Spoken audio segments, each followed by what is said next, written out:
Assalamualaikum warahmatullahi wabarakatuh. Waalaikumsalam warahmatullahi wabarakatuh. Pertanyaan saya sederhana, Gus.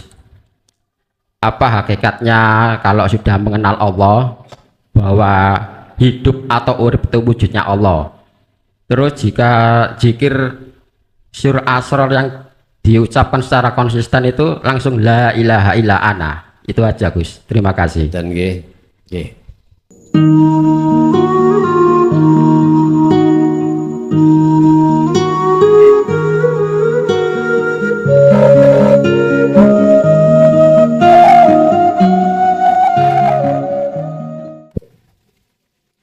Assalamualaikum warahmatullahi wabarakatuh. Waalaikumsalam warahmatullahi.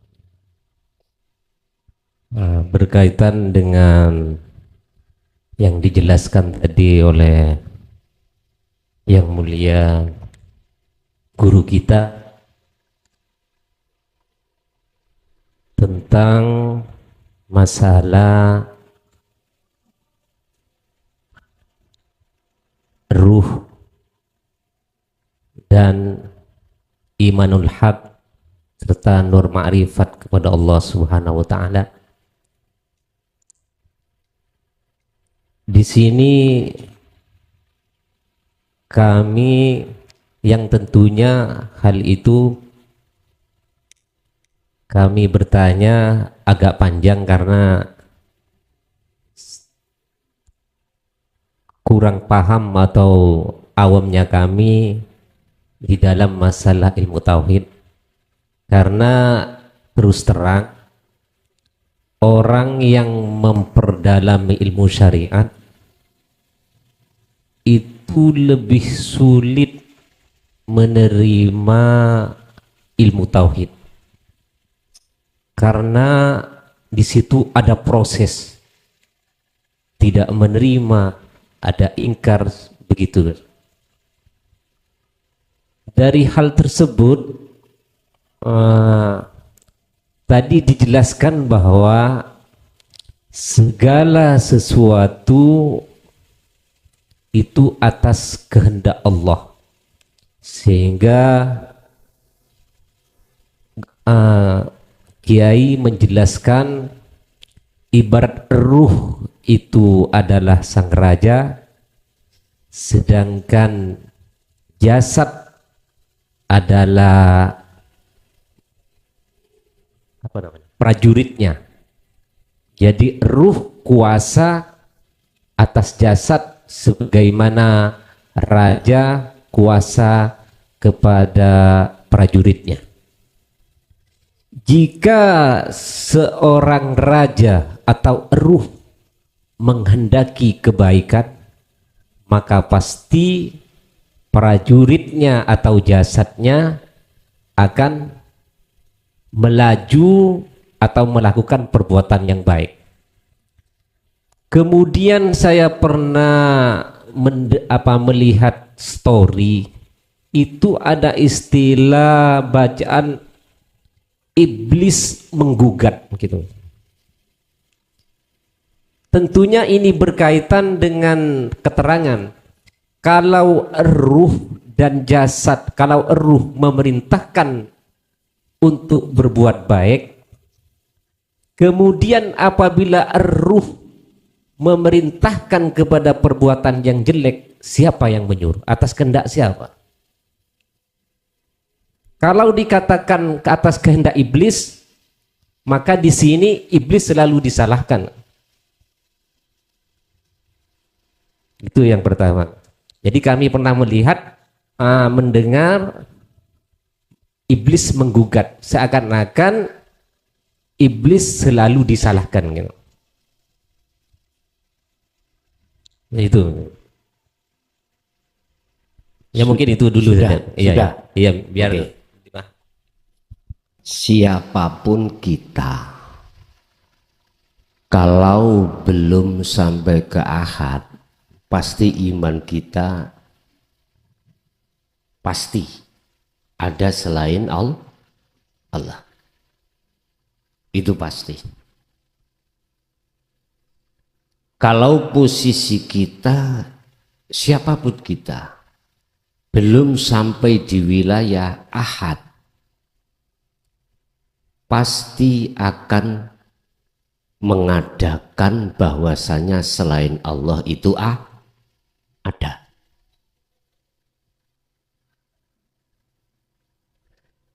Laksana seperti ruh tadi. Kalau ruh masih bersifat makhluk, mesti ada nafsu, ada iblis. Ada iblis. Ruh sudah memerintahkan jasad untuk berbuat baik.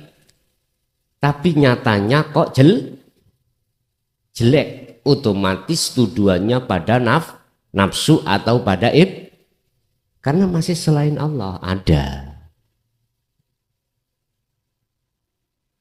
Selain Allah itu karena masih ada dalam diri kita. Contoh ya.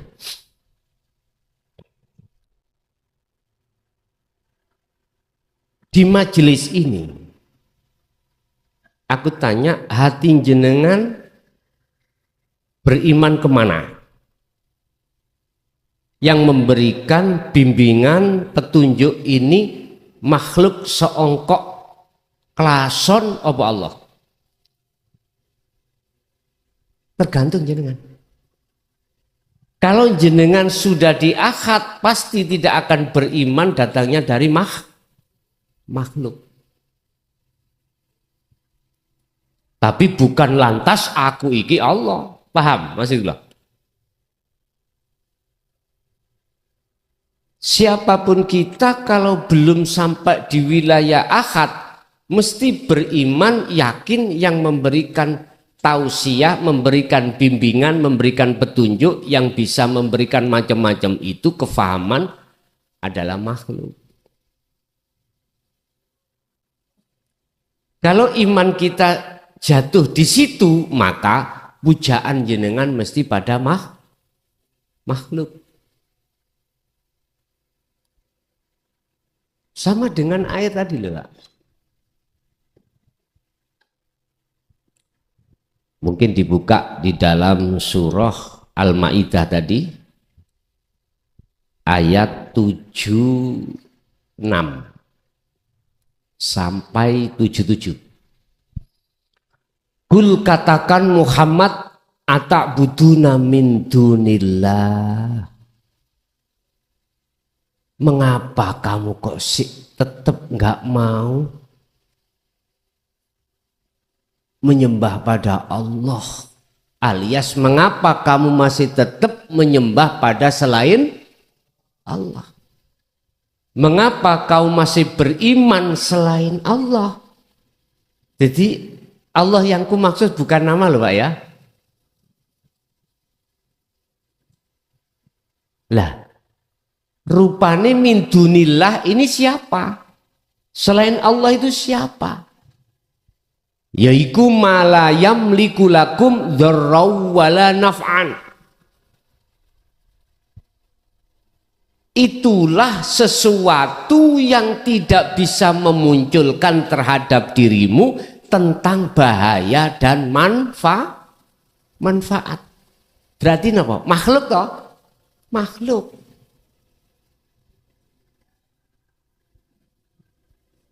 Mengapa kamu masih tetap menyembah hal itu? Artinya mengapa kau masih beriman terhadap makhluk?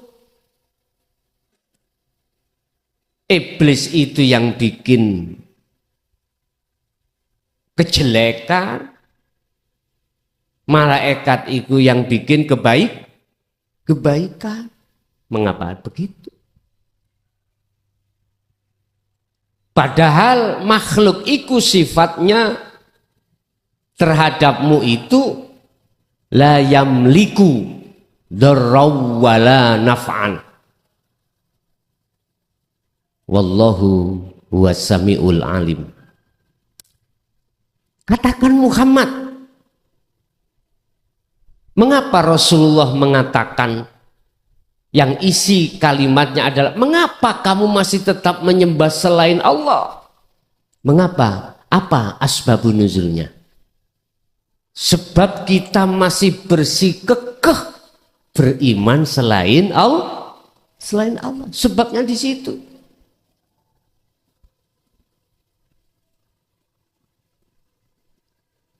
Kul, katakan lagi Muhammad, ya ahlal kitab. Siapa ahli kitab? Orang yang alim, Pak. Secara ilmu zahiriyah. Alim. La taghlu fi dinikum ghairal haq. Mengapa kau mengadakan di dalam agamamu terkait selain yang benar? Ghairal haq, yang dimaksud al-haq. Al-haq itu adalah ajaran yang mengesahkan hatimu pada Allah. Itu al-haq. Hanya satu, Pak. Rasulullah Muhammad sampai Nabi Adam secara rohaniah itu membawa ajaran hanya satu. Mengarahkan, mengajak hatimu hanya beriman dan menyembah Allah. Hanya itu. Secara rohaniah loh. Secara hakikat. Kalau secara syariat, syariatnya macam-macam. Rasul ini dan yang itu nggak sama. Tapi secara hakikatnya adalah mengajak hatimu, dirimu untuk menyembah, beriman hanya pada Allah. Tapi mengapa hal itu tidak kau sampaikan, bahkan kau mengadang-adakan bab-bab yang lain? Paham bab-bab yang lain, Pak? Bab-bab yang lain terserah bab opo ini. Jadi ghairul haq ini adalah di luar dari dinu tauhid. Di luar. Ini karena ruhaniah loh, Pak, bukan secara dhahiriyah. Ini secara hakikiyah, bukan secara syariah. Wala tattabi'u ahwa'a qaumihim. Ahwa qaumin, janganlah kau mengikuti kehendak ajak-ajakan siji kaum yang kaum iku qadzallun, sungguh tersesat. Kaum yang tersesat maksudnya itu adalah hatinya, Pak, beriman selain Allah. Selain Allah. Pada makhluk tadi loh. Inilah kaum yang tersesat.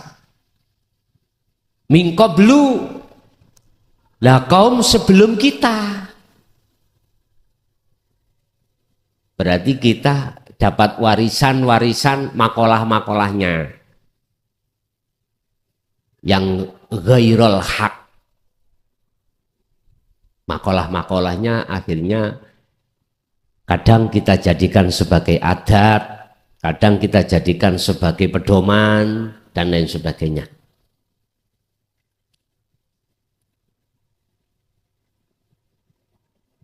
Dan juga wa'adlu kathiron, dan kaum itu menyesatkan banyak orang. Disuruh beriman pada selain Allah. Entah selain Allah itu ada, entah selain Allah yang menghendaki, entah selain Allah itu yang berperan, entah selain Allah itu yang bisa memberikan manfaat, mendatangkan mudorot, diarahkan ke situ. Dan ingatlah wadallu an sawa'is sabil, dan mereka itu betul-betul telah keluar dari jalan Allah. Niki jangan diambil makna secara muhakamah, nggak paham jenengan. Maksudnya mala yamliku lakum dzarra wala naf'an, mboten paham sampean. Sampean harus ambil dari sisi mutasabihatnya, dari sisi hakikatnya. Berarti makhluk. Makanya ada istilah syirik khafi, syirik jali, ada di sini. Bapak Ibu, Kalau pertanyaannya siapa yang melakukan itu, tetap Allah. Bahasa sanepan adalah ruh. Kok muncul iblis? Itu karena kita belum di titik ahad. Kita mengatakan bahwasannya yang berbuat jelek adalah iblis. Itu dikarenakan ruhaniyah kita belum di wilayah ahad. Makanya gak salah. Dalam satu ayat Allah katakan kalau baik datangnya dari Allah, kalau jelek itu datangnya dari nafsumu sendiri. Udah, berarti ada dua penguasa. Allah tidak menguasai perkara yang jelek. Allah hanya menguasai perkara yang baik. Sing jelek tadi nafsu atau iblis. Ini kalau kita tarik di dalam tatanan tauhid nggak masuk, Pak. Kita masih ada selain Allah. Makanya mengapa kita golongan ahli syariah bahkan tingkatannya sampai sondol langit itu susah menerima dengan ajaran tauhid ini? Mengapa? Karena yahjubuhum bi ilmihim. Karena dengan kealiman itulah, ilmu itulah yang Allah jadikan sebagai hijab, tutup hati kita kepadanya. Akhirnya kita merasa kita soal alim, sok pinter. Wes nanti gak suka, Pak, kalau ada orang lain yang lebih alim, gak suka. Memang nafsu iblis itu menanamkan hasad seperti itu. Makanya susah, Pak. Saya bisa katakan hal ini ketika saat mulai tahun 2000 sampai 2023 ini 23 tahun saya berkoar-koar, berkomentar tentang dinul tauhid. Keluh kesah, umpama saya sensus, malah sing gampang nompo itu golongan menengah ke bawah. Golongan menengah ke atas, ya bisa sih, bisa. Cuman minoritas. Ini loh, Pak. Saya bisanya mengatakan itu karena sudah saya alami selama 23 tahun. Dan itu mohon maaf, cara pertentangan yang luar biasa dari ahli kitab. Saya hanya belajar untuk meniru Rasulullah. Apa? Gak gampang, gak mudah menyalahkan mereka yang menyalahkan. Caranya bagaimana? Dalam hati saya hanya berkata kepada Allah, yang membuat hal itu juga Allah. Bahasa syariat karena keterbatasan pengetahuan tentang dinut tauhid lah akhirnya menolak. Hanya itu. Tapi tidak saya ucapkan, Pak. Cukup di dalam hati. Jadi nggak ada masalah. Memang perjuangan itu kalau tidak ada pertentangannya ya kurang manis lah, Pak. Ya. Kurang manis. Jadi Bapak Ibu, dari pertanyaan siapakah yang melakukan itu? Kalau toh iblis, kasihan iblis. Saya jawab bukan. Itu yang melakukan adalah Allah. Saneponi adalah roh. Sanepo, isyarah. Tapi saya tidak memakai bahasa isyarah. Bahasa aslinya adalah Allah. Jadi kalau boleh saya katakan, baik perkara yang dianggap manusia itu bagus ataupun jelek, taat atau maksiat, yang berperan hanyalah Allah. Itu bahasa kebenaran di dalam hati saya ungkapkan di luar, tapi akhirnya jadi gap. Makanya gak usah ditiru. Cukup di dalam hati aja. Ya. Oke, jadi Pak,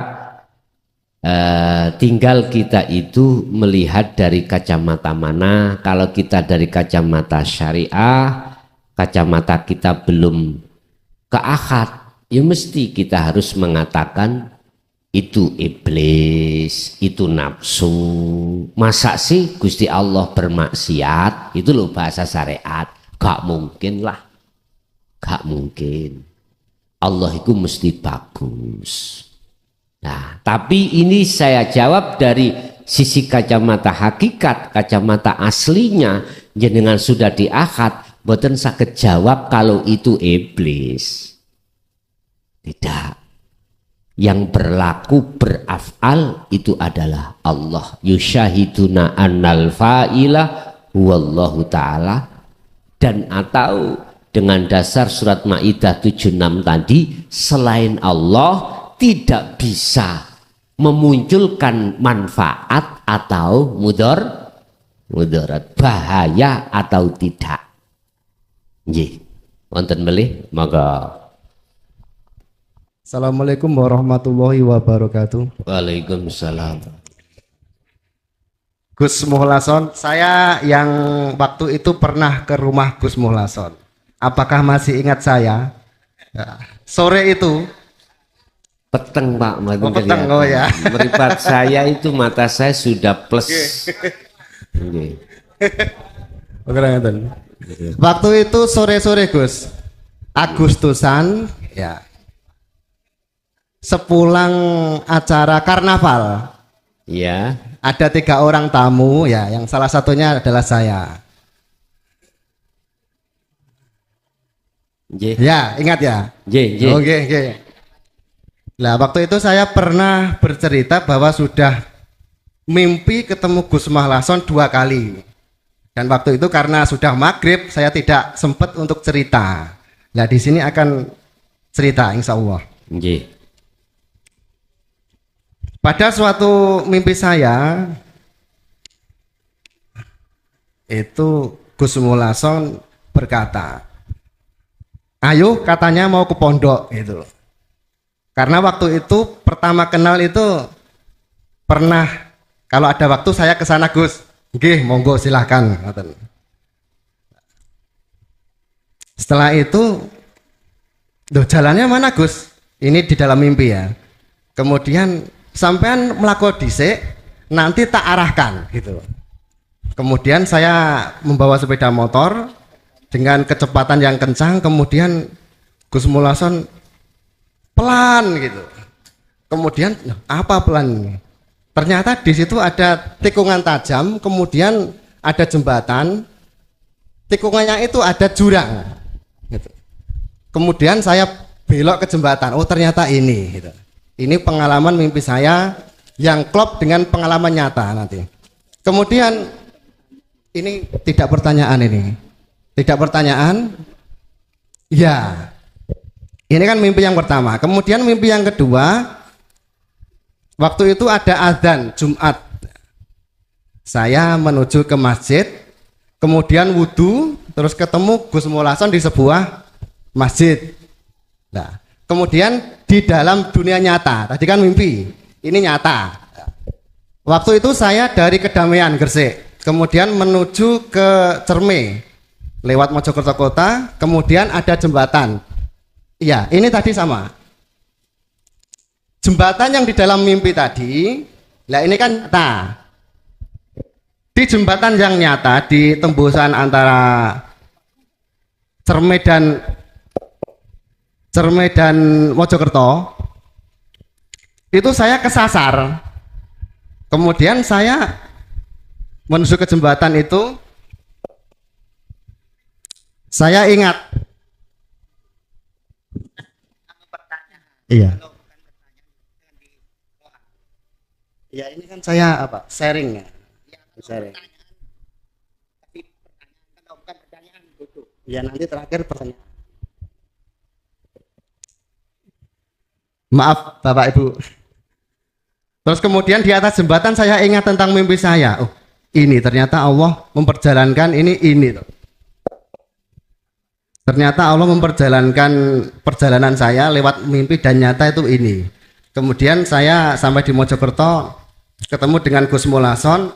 Ya masa Gus, saya sudah rohnya ketemu 2 kali, jasadnya kok tidak ketemu gitu. Kemudian Gus Mulason menjelaskan, ikutilah apa yang Allah perjalankan lewat mimpi atau lewat nyata, dan selalu dzikir silur asor gitu. Terima kasih Gus. Pertanyaannya dari Bapak ini tadi titip kepada saya bahwa Bapak ini waktu menyembelih ayam. Nah, itu ingat dzikir silur asor kemudian tidak jadi menyembelih gitu. Terima kasih. Assalamualaikum warahmatullahi wabarakatuh. Waalaikumsalam. Berarti bukan pertanyaan jenengan nih wau. Pertanyaan titipan. Nggih, pertanyaan titipan. Yes. Bapak Ibu, ketika si salib melakukan suluk nuju wusul pada Allah, itu tidak semudah kita membalikkan tangan. Penuh kerikil yang tajam, duri yang merintangi. Kita akan bisa menghindar atau melewati semua apapun itu hanya satu, Allahu waliyul ladina amanu yukhrijuhum minadh-dhulumati ilan.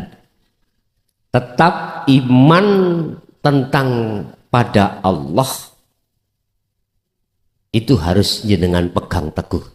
Apapun yang dihadapkan, entah belokan tajam, entah apapun, tetap. Udah, itu tadi arti dari sebuah mimpi. Orang menuju yang kedua, orang yang menuju satu tujuan, oleh karena belum pernah menuju tujuan, sudah menjadi terbiasa dan sudah menjadi sunatullah bila mana kesasar terlebih dahulu. Ya, kesasar terlebih dahulu. Seperti jenengan yang baru hari ini baru ikut di sini, pasti kesasar entah sebelah mana. Tapi bagi yang sudah sering mengikuti ke majelis, langsung Jogja, jujuk saja. Yes. Pertanyaan titipan tadi menyembelih hayawan. Apa kambing? Apa ayam apa kambing tadi? Oh ayam, yes. Nguna ya metenteng.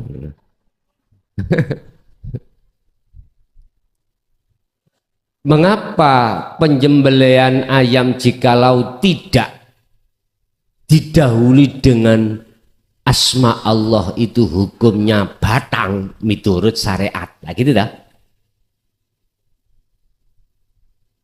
Karena di situ jauh dari Allah. Tapi di dalam syariat cukup membaca Bismillahirrahmanirrahim, akhirnya tidak menjadi badang. Ini kalau ditarik dari sisi hakikat, sebetulnya kau harus ingat, yang melakukan itu bukan kamu, tetapi sesuatu yang ada di dalam dan di luar dirimu itu. Bahasa hakikat, mohon maaf ya, sungguh mohon maaf. Mestinya ketika membaca basmalah itu dibarengi sirul asror. Kalau tidak, ya jadi batang.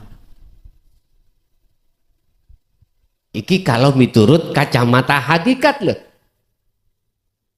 Kalau kita tidak memegang sirul asror, membaca basmalah, ya lesannya kita ngucap bismillah, tapi ruhania kita merasa yang melaku.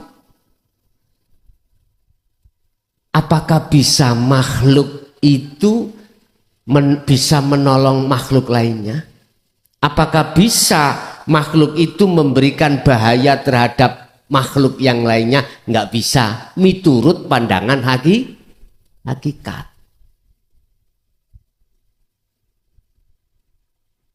Mestinya ngini, Pak. Lewat syafaat Allah, ketika jenengan bersirul asrar menetapkan semuanya itu Allah, imannya yang berperan, akhirnya lewat syafaat Allah, lewat kekuatan Allah, lewat keadaan Allah yang diletakkan pada dirimu, akhirnya dirimu seakan-akan bisa menyembelih ayam.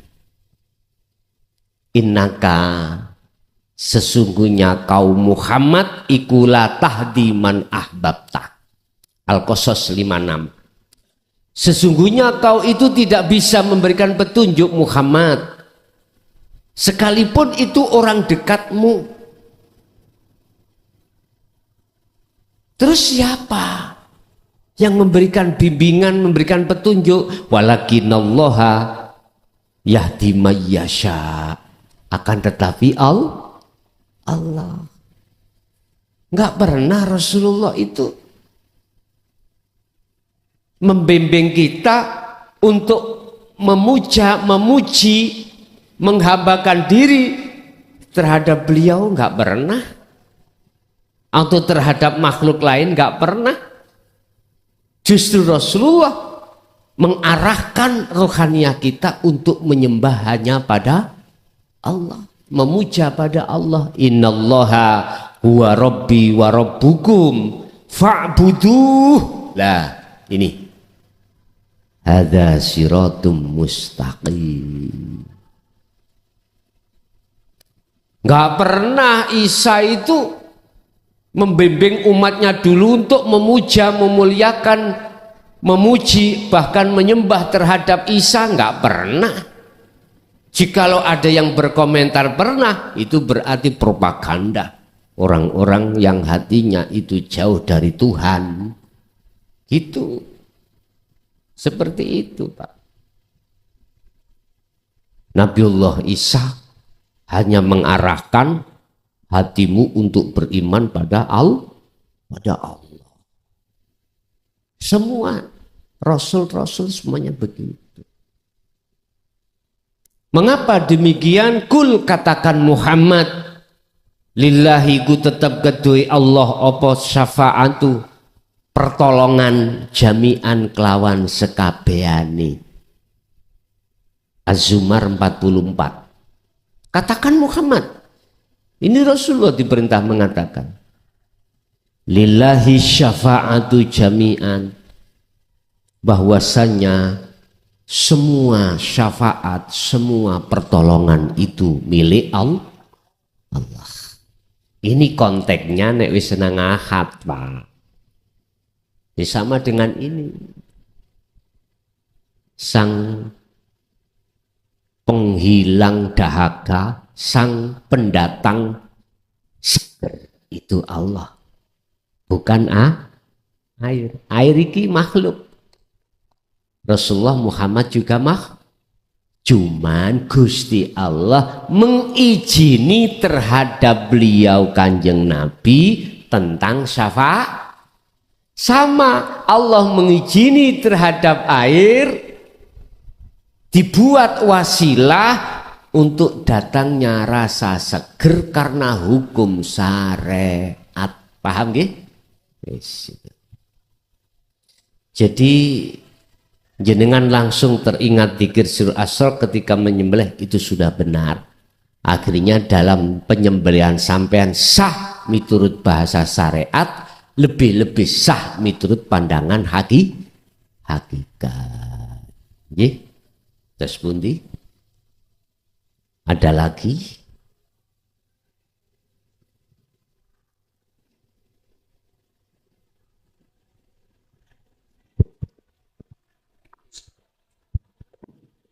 Assalamualaikum warahmatullahi wabarakatuh. Waalaikumsalam.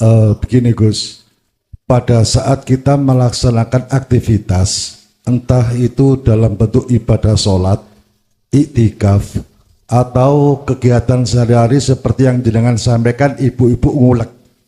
Nah, pada saat kita melakukan aktivitas diiringi dengan dzikir sirul asrar, itu kita meletakkan hati kita di mana pikiran kita di mana posisinya Gus? Matur nuwun, terima kasih. Inni wajjahtu wajhiya lilladzi fataras samawati wal arda hanifan wa ma ana minal musyrikin. Tujuan daripada thariqah itu adalah bertemu Allah. Tujuan kita sholat adalah bertemu Allah, menyembah Allah. Tujuan kita beraktivitas di luar sholat sama, yaitu bertemu Allah. Wa ma khalaqtul jinna wal insa illa liya'budun.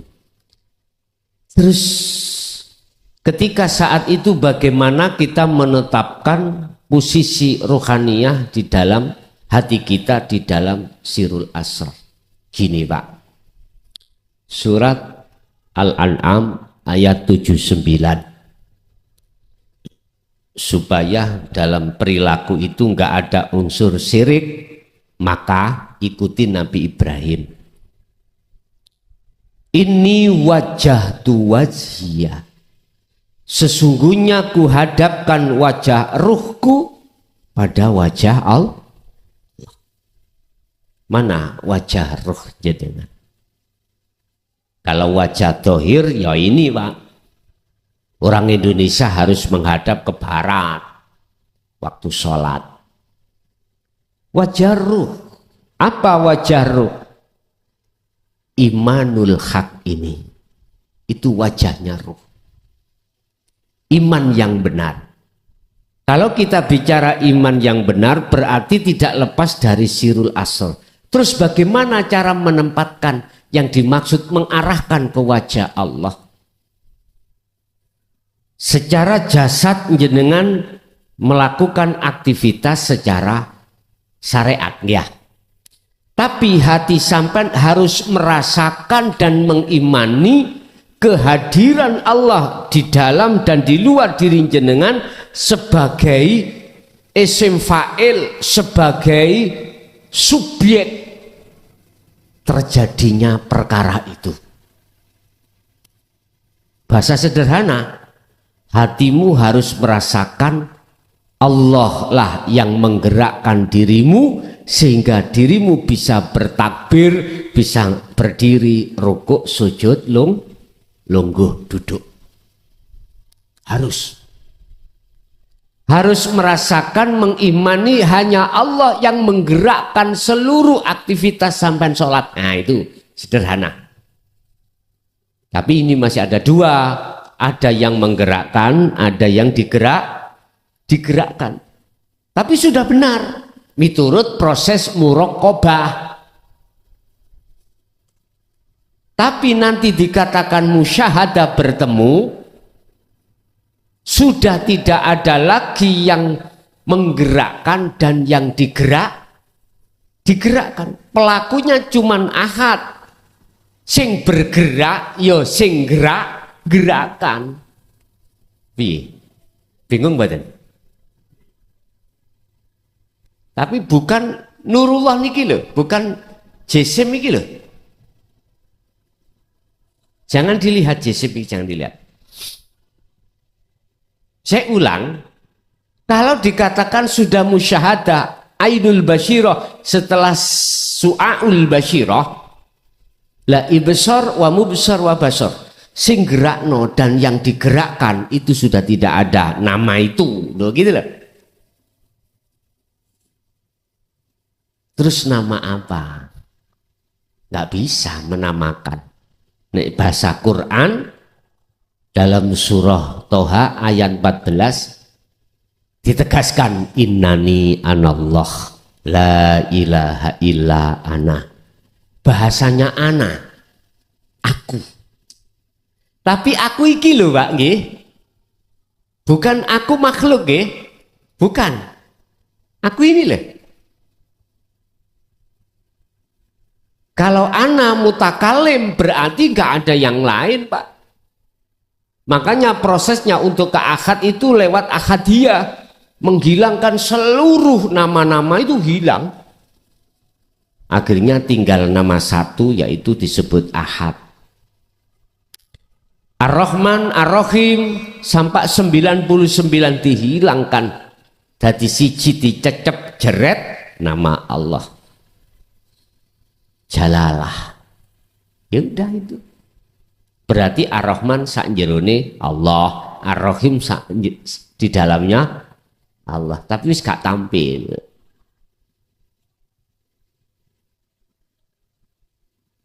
Jadi bagaimana cara untuk meletakkan hati ini? Ya harus merasakan bahwasanya yang menggerakkan diri kita prosesnya akhirnya bisa berdiri, rukuk, sujud, duduk, aktivitas apapun kecuali Allah. Hati sadar kalau kita makhluk patung, wis titik.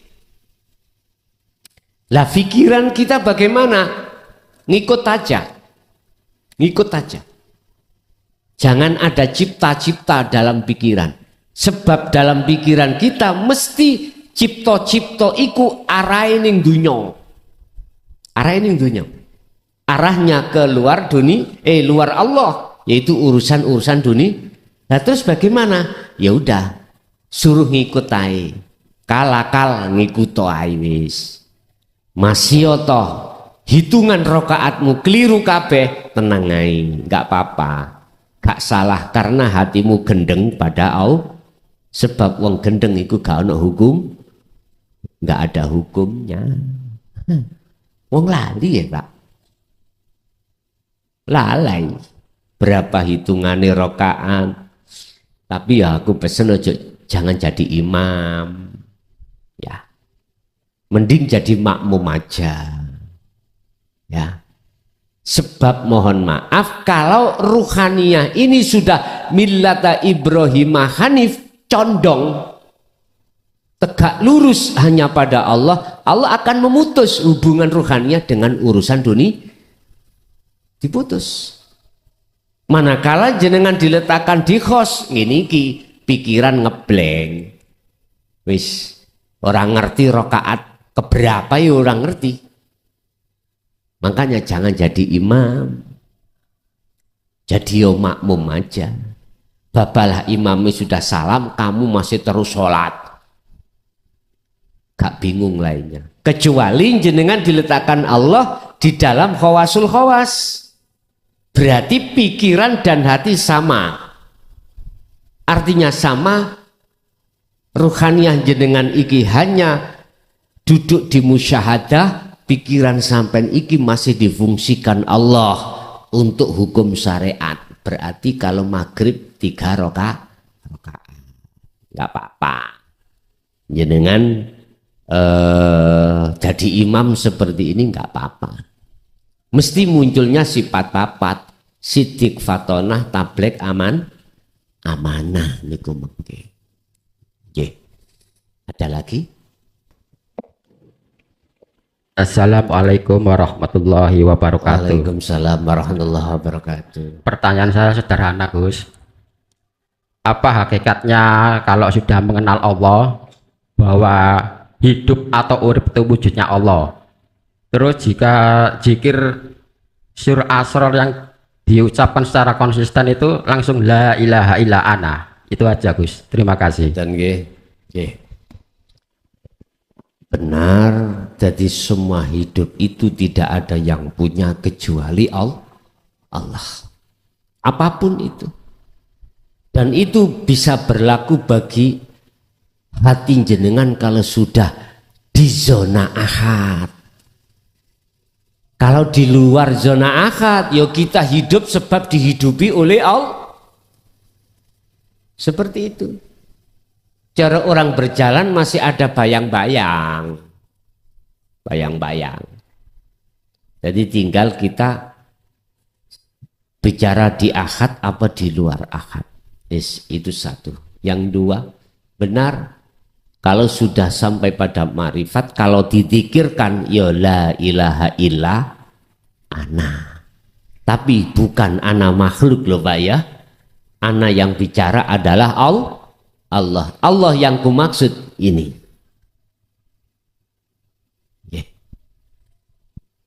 Ada lagi? Cukup? Bon. Bapak Ibu hadirin, kita masuk pada baiat. Yang ikut baiat, siapkan air pada diri jenengan sebelum kita berwasilah. Tapi sebelum baiat perlu kami sampaikan dulu beberapa tata tertib dalam baiat itu nanti. Saya terangkan dulu biar jenengan mikir dulu siap atau tidak. Ya. Pertama, mengenai baiat, makna daripada baiat adalah menyambungkan talinya ruh jenengan pada Allah yang selama ini terputus oleh nafsu. Akhirnya kita sering lalai dan selalu lalai pada Allah. Akhirnya jatuhnya iman kita pada selain Allah. Orang Islam. Kalau orang yang lain Islam, kita mengatakan Tuhan, gitu aja. Terus cara menyambungkan itu bagaimana? Tetap kita lewat dari jalan syahadat, Pak.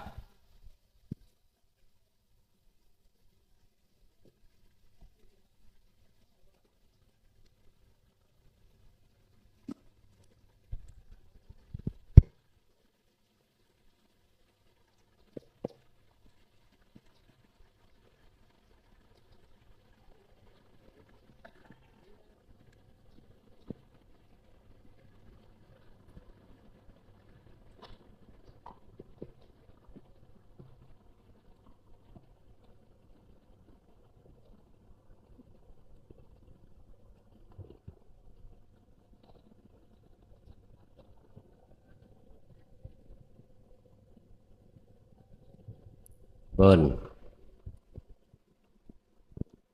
Maksud asyhadu bersaksi itu bukan jasmani, bukan,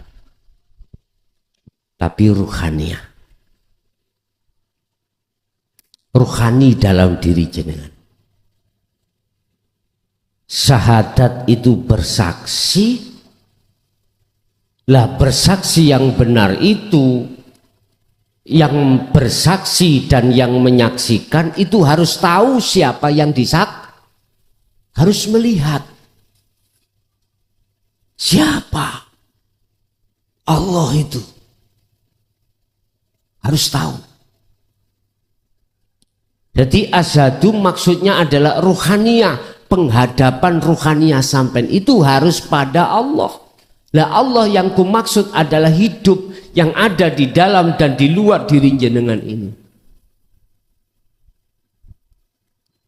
Hati ruhaniyah itu harus klik sambung menyang hidup lewat imanul haq.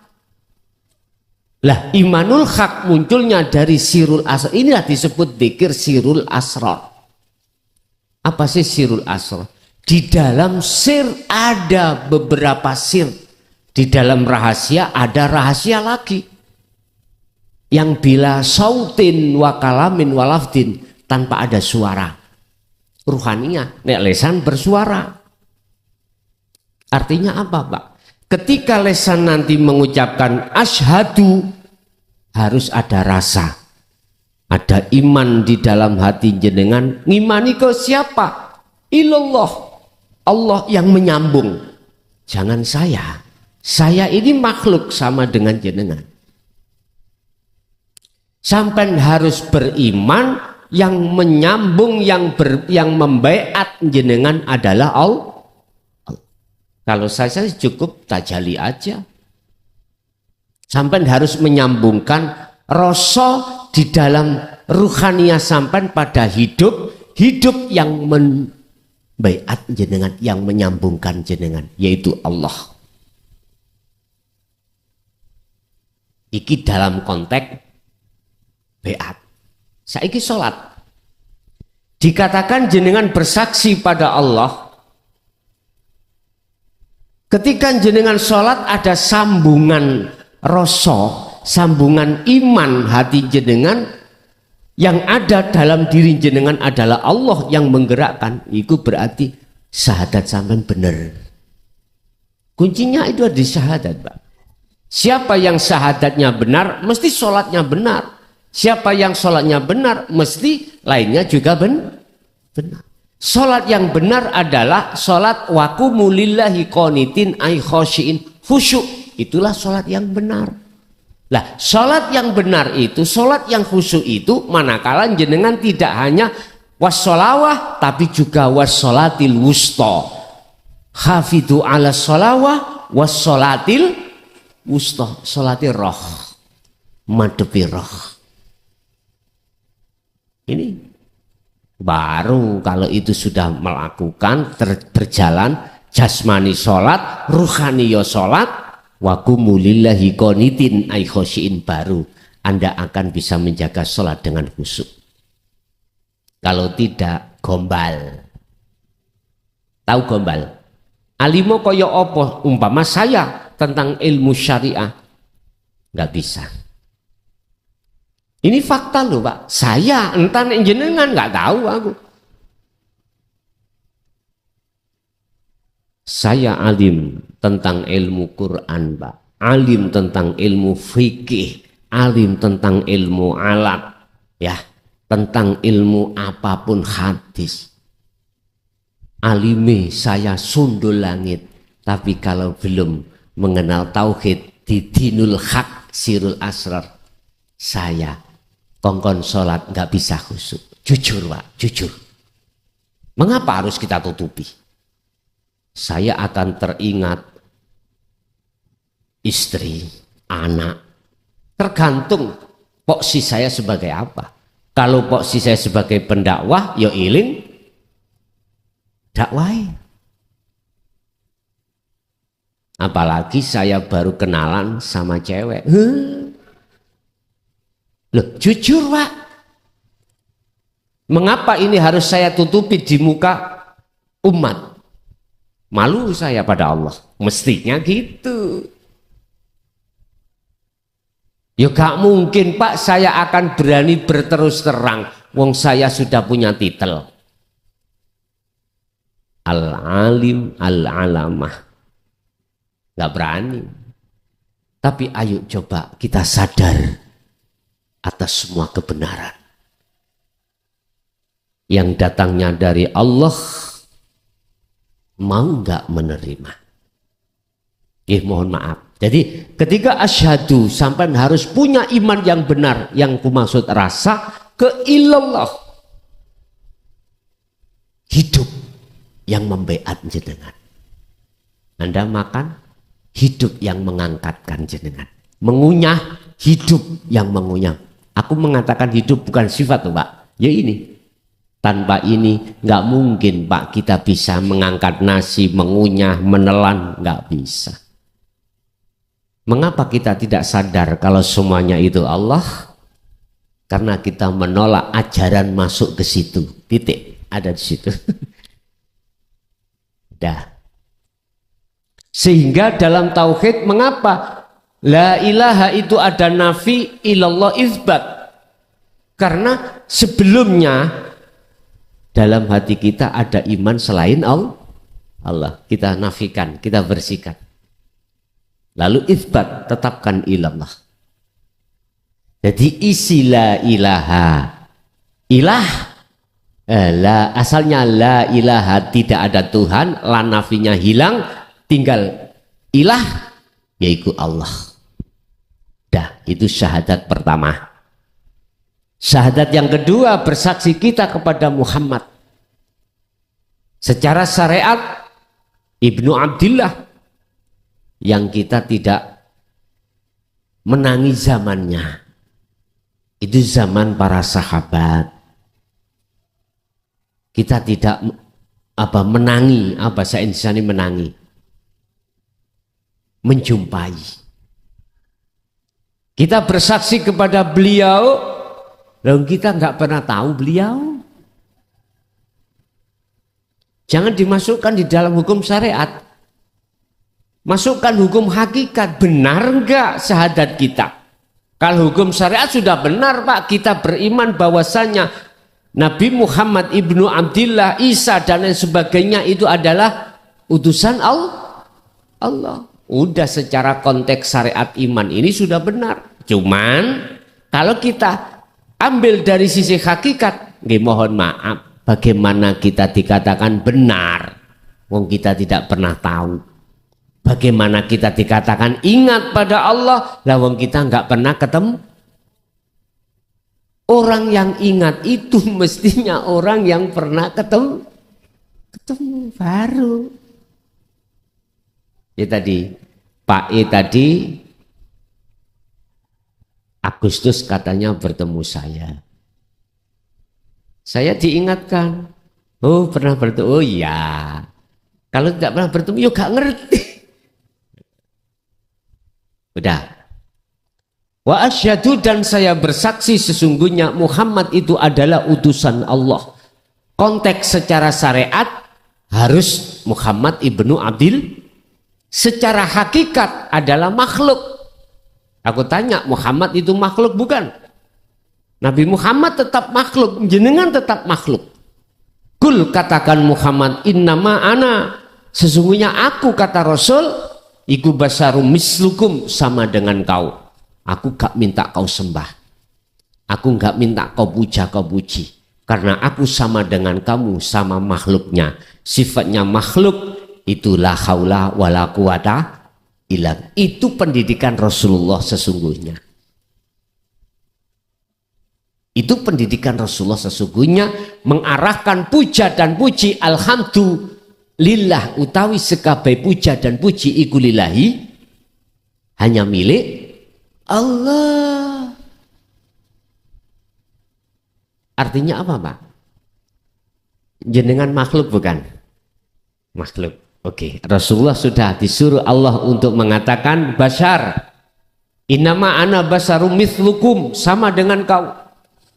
Berarti Muhammad secara hakikat adalah makhluk. Jenengan iki makhluk badan. Makhluk. Tuh ya makhluk. Iku Rasulullah, utusani Allah. Artinya Anda semua kita, jikalau tidak diutus Allah, digerakkan Allah ke sini, bisa ke sini sendiri? Nggak bisa. Itu loh maksudnya. Biar syahadat sampai terhadap Muhammad itu benar. Iman jenengan itu semua apapun yang terjadi dalam diri kita semata-mata karena diterjadikan Allah. Itulah status Rasulullah. Pun paham? Pun? Oke.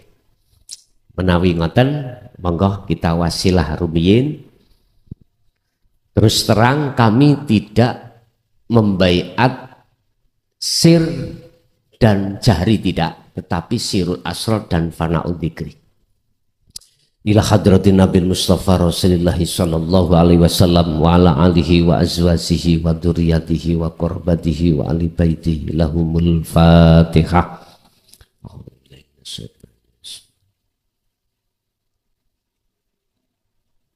Wa ila jami'il anbiya wal mursalin wal awliya wasyuhada wassolihin wat tabi'ina tabi'ina solihina ila yaumiddin, khususan jami' arsadatina ila muntahum lahumul Fatihah.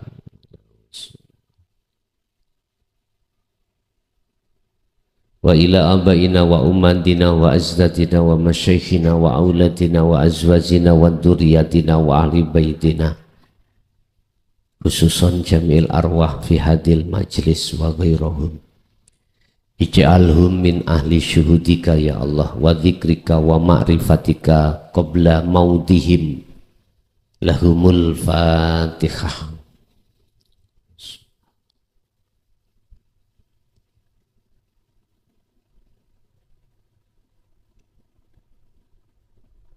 Bon, sampeyan terangkan kula secara dohir, batin jenengan jalankan sesuai arahan tadi. Bismillahirrahmanirrahim. Astaghfirullahaladzim, astaghfirullahaladzim, Astaghfirullahaladzim alladzi la ilaha illa huwal hayyul qayyum wa atubu ilaih. Allahumma sholli ala sayyidina Muhammad wa ala ali sayyidina Muhammad. Allahumma sholli ala sayyidina Muhammad wa ala ali sayyidina Muhammad ya karim. Ilahi anta maksudi wa ridhoka wa tawfiq. Asyhadu an la ilaha illallah. Monggo.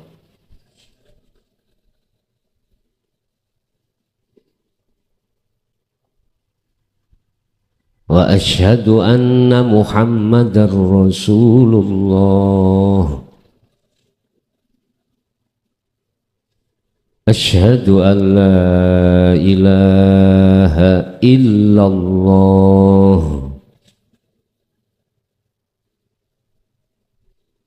Wa asyhadu anna Muhammadar Rasulullah.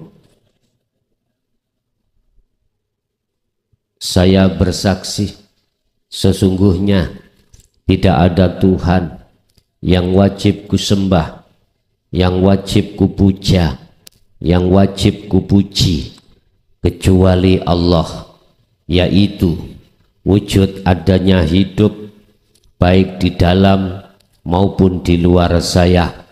Dan saya bersaksi sesungguhnya Muhammad itu adalah utusan Allah, yaitu wujud adanya makhluk diri saya dan seluruh makhluk alam sebagai perintahnya Allah. Saya tidak akan memuja, memuji, menyembah kecuali padamu ya Allah. Saya tidak akan pernah mati kecuali bersamamu ya Allah. La ilaha illallah Muhammadur Rasulullah. Al-Fatihah.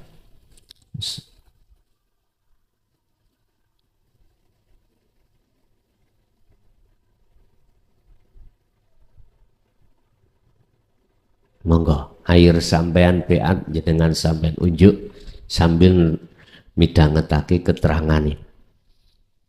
Sakbadane tali ini telah disambung Allah. Tolong jagalah sambungan tali ini dengan cara berzikirlah sirul asrar terus menerus. Sadar bahwasanya apa yang terjadi pada diri jenengan, ningati sampean harus memunculkan keyakinan atau perasaan atau rasa bahwasanya yang berperan hanyalah Allah. Pun itu tatkala mudahnya muncul zikir ini didorong zikir sir, keluar masuk napas sampai mengucap Allah Allah nggak apa-apa. Mengapa tidak? Itu didawamkan. Di thariqah kita diajarkan untuk berzikir sir, zikir khafi. Lewat napas keluar masuk Allah, Allah. Di hakikat kita diajarkan sirul asrar. Harus disertakan. Kalau tidak jenengan sertakan, mohal untuk bisa wusul. Mohal. Hal ini lakukanlah 24 jam sesuai kemampuan di dalam diri jenengan masing-masing. Kita 24 jam ini ada zona 2, Pak. Zona jasad ini masih berinteraksi dengan urusan duniawiyah. Tetap itu jalankan. Semampu dalam diri jenengan masing-masing. Zona yang kedua, kita dalam satu hari satu malam mesti jasad sudah tidak disibukkan urusan dunia. Contoh sholat, semua tinggalkan semuanya. jenengan menghadap pada Allah. Sertakan sholat syariat jenengan dengan sholat hakikat. Artinya hatimu sibukkan untuk bersirul asror. Di dalam sirul asror ada 3 tahap. Su'aul basyirah, merasakan, mengimani bahwasanya semua yang berperan di situ hanyalah Allah. Manakala ini terus jenengan asah, maka Allah akan sendirinya memindah Anda di ainul basyirah, bertemu Allah. Tanda bertemu, Anda sudah fana, sudah tidak ada. Sudah merasa tidak ada jenengan yang digerakkan tadi, sudah tidak ada. Yang bergerak dan yang menggerakkan, artinya sudah tidak ada pelaku siji. Pelakunya adalah Ahad. Yo aku iki Allah.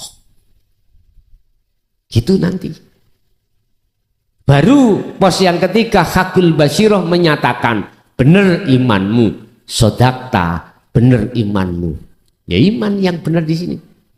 Berarti keakuannya Allah dalam hatimu yang bergelora. Ya hidup itu tadi, Pak. Tapi ada waktu di luar sholat yang senggang, jasad sudah tidak melakukan urusan dunia. Tengah malam. Surat Al-Insan 26. Wa minal laili fasjud lahu fasabbihu lailan tawilan. Jam 11 sampai subuh gunakan berzikir kholwat pada Allah. Tapi bahaya. Juga tidak bahaya. Bahaya nek jenengan pakai akal. Tidak bahaya jenengan kalau hanya pakai hati. Hanya itu. Kalau pakai akal mesti panas sampean. Akan ditelusupkan nafsu di dalam alam-alam sing tidak jelas. Tapi kalau hanya pakai hati lewat sirul asrar, maka selamatlah kau dari alam-alam di dalam alam mukasyafah. Lakukan itu, tapi jangan takut. Anda tidak boleh takut dan tidak akan pernah takut manakala Anda selalu memegang tali Allah, yaitu adzikru bisiril asrar. Kecoane ukur sitok kuwi. Tatkala masuk di alam malakut, alam jabarut, alam lahut, atau bertemu para malaikat, begebluk bertemu macam-macam bangsa-bangsa gaib, Anda tidak akan pernah takut karena kau hatimu meyakini semua itu yang berperan adalah Allah. Udah, abaikan aja semuanya, ikuti proses dari Allah. Nanti Anda mengalami satu kejadian di mana ruhaniyahmu keluar dari jasmani. Kau nggak akan takut dan tidak akan khawatir mati apa enggak, istriku masih cantik, anakku masih kecil-kecil, bagaimana, enggak ada. Kalau memegang sirul asr, karena kau sadar yang memperjalankan panjenengan adalah Allah. Inilah Pak proses, kalau bahasa Rasulullah itu Mi'raj. Tapi bahasa kita jangan mengatakan Mi'raj Pak, nanti banyak yang gak senang.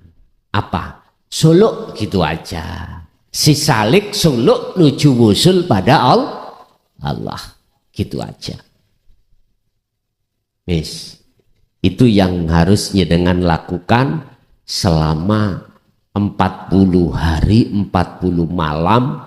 Jikalau 40 hari 40 malam belum menemukan tanda wusul ma'rifat, Anda harus mempeng lagi tambah 40 hari, juga sampai terakhir 120 hari minangka hitungan terjadinya janin ini yang ditiupkan Allah roh. 40 hari menjadi darah wungkul, 40 hari lagi menjadi daging wungkul, 40 hari lagi membentuk janin. Begitu. Akhirnya wanafaktu, dan kutiupkan rohku. Tapi aku yakin, sampai buka surat Al-Ankabut ayat 5, janji Allah bagaimana? Barang siapa yang hatinya ada satu keinginan untuk bertemu aku, wa man kana yarju liqa Allah fa inna ajalallah la'at. Allah berjanji akan menemui jenengan dalam waktu yang sudah ditentukan oleh Allah. Jadi kita nggak butuh tahunan, Pak, nggak butuh. Kalau sudah memegang sirul asror, kalau sudah bertemu pertama, kedua itu hanya sakedep netro. Apa sakedep netro nih? Sakejap mata. Karena sudah tahu jalannya, sudah dilewati, sudah bertemu. Jadi setiap saat dan waktu selalu bertemu. Dikatakan bertemu Allah. Lah dikatakan bertemu Allah, dalam hatimu sudah tidak ada dirimu. Yang segala-galanya justru dalam dirimu keakuannya Allah. Gendeng banget anak ini, gawendeng teman, gawendeng. Tapi bukan gendeng yang di jalan-jalan itu loh Bu ya.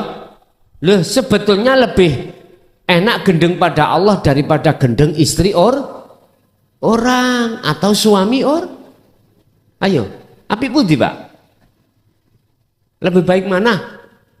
Kita tresno gendeng kepada Allah daripada gendeng terhadap istri Ayo, baik mana? Terserah jenengan. Ada Allah jelasnya gitu. Artinya gila gendeng itu Pak.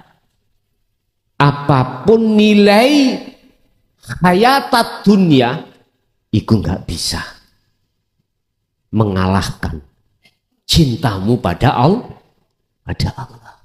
Nggak bisa. Ditukar apapun nggak bisa. Jikalau kau ingin seperti itu, kata Rasul, fattabi'uni, ikuti aku. Ikuti aku. Dan itu yang pertama. Yang kedua Pak, kita itu jasmani, jujur aja kita. Mulai akil balik sampai besar ini, jasad ini pasti sering maksiat. Entah sekecil apapun maksiat, ya tak? Lah, inilah kesalahan kita pada Allah. Biar ghafarallahu lahum, ghafarallahu lakum min dzunubikum. Apa? Kita harus taubatan nasuhan. Caranya ada 3 poin yang harus jenengan lewati. Setiap diri kita itu punya hari kelahiran. Bahasa Jawa weton Pak. Artinya tolong di dalam setiap ketemu weton hari kelahiran jenengan, sampean rekoso tirakat untuk puasa. Ini di dalam syariat nggak ada sanatnya loh Pak, nggak ada. Cuman secara hakikat jenengan niati untuk takarub kepada Allah dengan cara meninggalkan makanan-makanan. Berarti berpuasa. Hayawan itu unsurnya di nafsu. Artinya jenengan tolong ketika buka dan sahur jangan memakan makanan yang bersifatkan hewani. Selain itu monggo. Hanya 1 hari. Hanya 1 hari. Yang kedua, tolong mulai saat detik ini, mana makanan dan minuman yang diharamkan oleh Allah yang kita biasa makan dan minum yang diharamkan, lepaskan. Jangan kau lakukan lagi. Mulai malam hari ini. Tinggalkan makanan-makanan seperti itu. Karena itu nanti ada kaitannya dengan darah. Darah ada kaitannya dengan hati. Padahal hati kita harus untuk selalu berzikir. Lebih baik Anda dalam keadaan lapar atau dahaga daripada Anda kenyang tapi makan barang haram. Paham? Yang ketiga, kalau Anda mampu, jagalah hadas kecil dan besar. Dimanapun dan apapun keadaan jenengan, bila mana mampu. Yang terakhir, sinkronkan hukum syariat dan hakikat. Karena kita mengikuti sistem wasilun.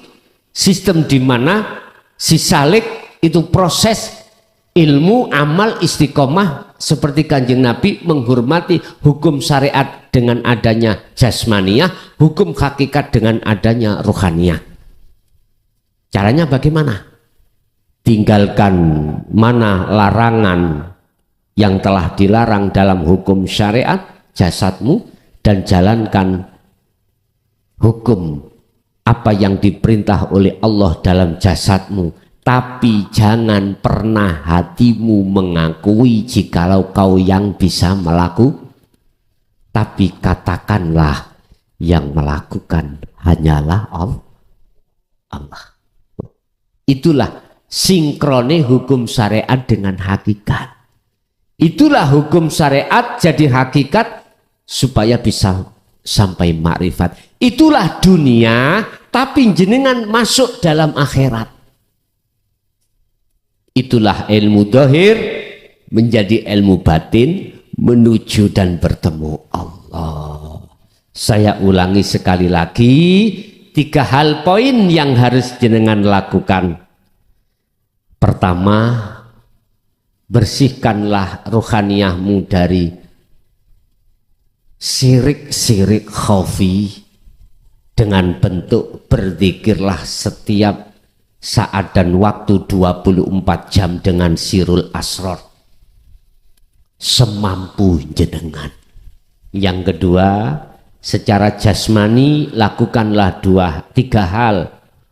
Puasa setiap weton, mulai saat ini enggak boleh makan minuman yang diharamkan, jaga hadas kecil dan besar. Yang terakhir nomor 3, sinkronkanlah hukum syariat dan hakikat.